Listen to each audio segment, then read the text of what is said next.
Hi అండి, నమస్కారం అండి. అది మేము మా ఇంట్లో మిరపకాయ బజ్జీ చేసుకుంటున్నాం. ముందుగా గిన్నె తీసుకొని దాంట్లో శనగపిండి వేసుకోవాలి. తర్వాత కొంచెం సోడా ఉప్పు వేసుకోవాలి తగినంత. సోడా ఉప్పు వేసుకున్న తర్వాత సాల్ట్ వేసుకొని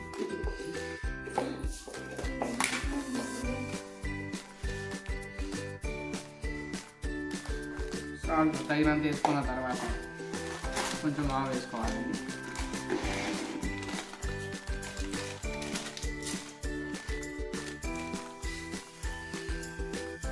పాము ఎక్కువ తినాలి, ఎక్కువ వేసుకోవచ్చు, తక్కువ వేసుకోవచ్చు. మేము కలుపాలు వేసుకుంటున్నామండి.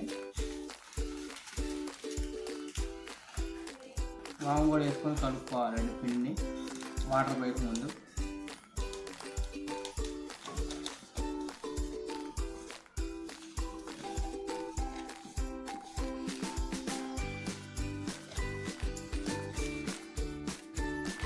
ముందుగా ఉప్పు చూసుకోవాలి.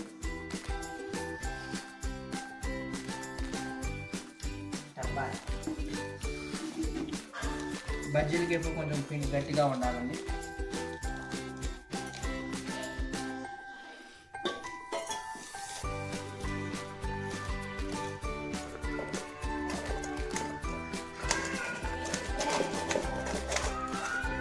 ఇప్పుడు ఇది అయిపోయిందండి.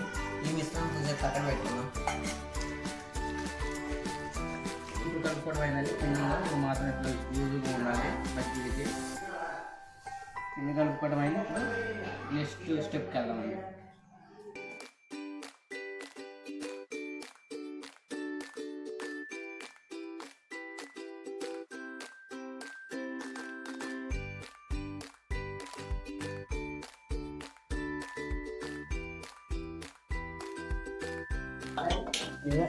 గ్యాస్ వెలిగించుకోవాలి.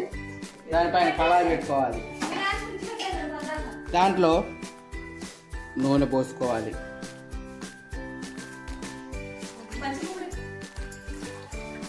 పోసుకున్న బజ్జీల పిండిలో ఇట్లా వేసుకొని ఉంచుకోవాలండి.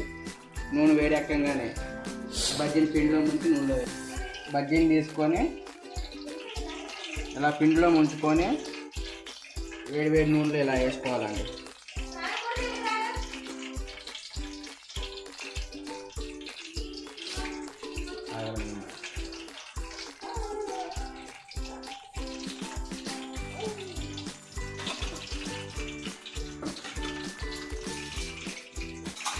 బజ్జీలని ఇలాగే వేసుకోవాలండి.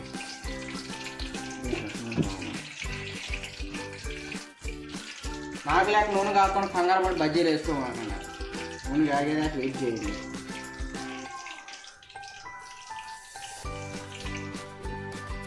ఇట్లాంటి లైన్ కావాలంటే